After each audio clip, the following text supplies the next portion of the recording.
Le prix de l'once d'or est à 1300 $ américains l'once, un niveau record, et de plus en plus de gens s'intéressent à l'or, à investir ou à vendre de l'or finalement. Alors ce soir, on se demande comment vendre son or au meilleur prix et de façon sûre également. Notre invité est André Marchand, président de la Corporation des bijoutiers du Québec. Bonsoir, M. Marchand. Bonsoir, M. Philippe. Est-ce que plus le prix de l'or est élevé, plus c'est des bonnes affaires pour les bijoutiers?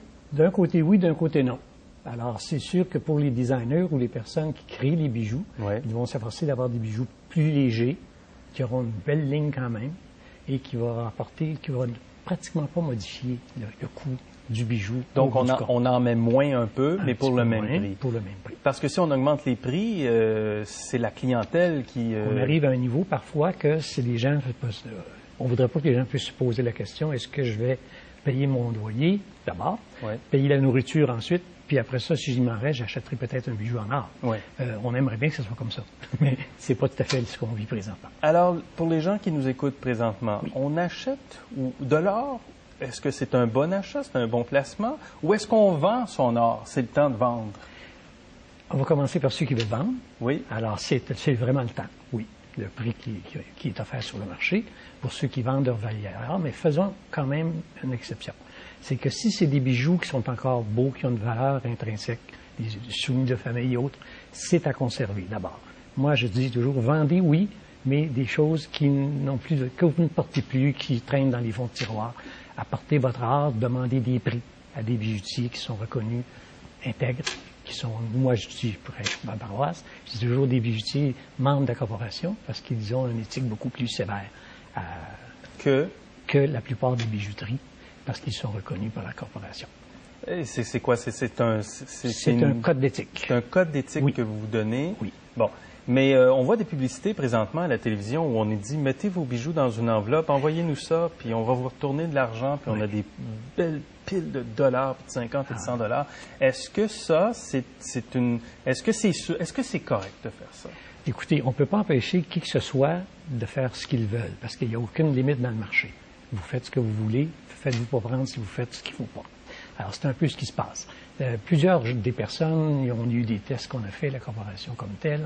On était en arrière de ça, on a envoyé les mêmes bijoux et on les a envoyés là-bas et puis on a eu des résultats assez surprenants. C'est-à-dire? C'est-à-dire que celui qui donnait le plus, c'était un bijoutier détaillant. Pas par hasard, c'était un membre de la corporation, mais on n'a pas choisi, c'est arrivé comme ça. Et le deuxième, c'était Burks, qui donnait aussi plus. Et quand ils ont reçu leur chèque, il était encore 15 à 20 $ moins cher que le prix de Burks. OK. Mais les entreprises qu'on voit là, avec ces publicités qui sont sorties de façon audacieuse... Tapageuse pour le moins. Et tapageuse, exactement. Est-ce que ces gens-là, est-ce qu'on peut leur faire confiance? C'est difficile pour moi d'aller dire que quelqu'un fait quelque chose de pas correct. Seulement que la manière qu'il procède, et on a fait les tests nous-mêmes, on a maintenant la preuve, ce n'est pas logique et ce n'est pas... Eux font de très bonnes affaires. Ça, c'est clair. On parle de milliards. On ne parle pas de millions. Là. Les grosses compagnies américaines et autres, c'est mondial et ça fonctionne très fort. Tant mieux pour eux. Tant et aussi longtemps que ça marchera. Mais là, il commence à avoir pas mal de compétition. Alors, combien on peut avoir? Est-ce qu'on reçoit l'équivalent de 1300 $ l'once? Non, c'est bien sûr. Parce que 1300 $, c'est pour de l'or pur. 99,9 %, c'est vraiment pur.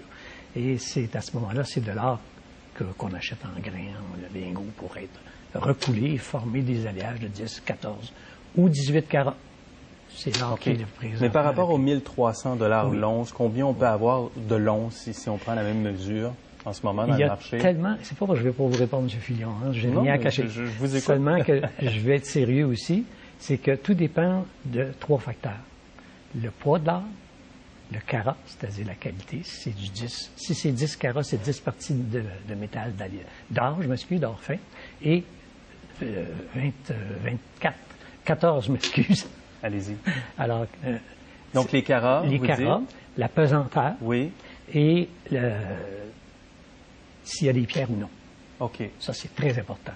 Donc, on regarde le bijou à savoir si effectivement, et là, on lui donne une valeur. Mais il n'y a pas de marché pour ça nécessairement. C'est le bijoutier. Il faut se fier au bijoutier qu'on rencontre. Et on peut magasiner. Il faut magasiner. Moi, je suggère d'aller voir minimum 3 bijoutiers commencez par les bijoutiers parce que c'est plus facile d'accès, d'un. Et souvent, ils vous sont recommandés par des amis, la famille. C'est toujours valable. Puis vous, avant d'entrer en ondes, vous m'avez dit que ça fait 53 ans que vous êtes dans le milieu de l'art. Vous avez vu les variations de prix. Est-ce que ça va monter plus que 1300? Est-ce que c'est une occasion d'achat en se disant que ça va monter à 2000 $, par exemple? Si, M. Fillon, si j'étais un devin, je pourrais vous dire que ça va peut-être monter à 5000, puis peut-être que ça va prendre un creux à un moment donné aussi. Ouais. Est-ce que c'est logique ce qui se passe en ce moment, à votre avis? Non. Il y a beaucoup de spéculation, selon moi, qui se fait. Et c'est à notre... c'est nous qui payons pour ça. Et le consommateur. Oui. Donc, il faut être prudent. Très, très prudent. Okay. Magasinez, faites le tour, donnez-vous un peu plus de trouble, mais vous allez voir, ça en vaut la peine. André Marchand, président de la Corporation des bijoutiers du Québec.